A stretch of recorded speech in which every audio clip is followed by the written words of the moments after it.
ভাই ভয় নাই মিথ্যা মামলা হুলিয়া পালাইছে রে পালাইছে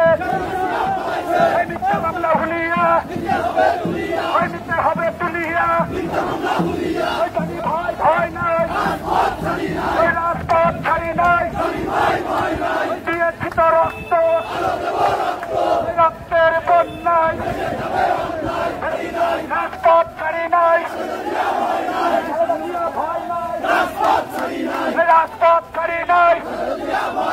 তারেক রহমান বীরের বেছে আজকে ফিরে বাংলাদেশে রাজপথ ছাড়ি নাই হবে তুলিয়া অ্যাকশন অ্যাকশন আওয়ামী লীগের বিরুদ্ধে আওয়ামী লীগের দালালরা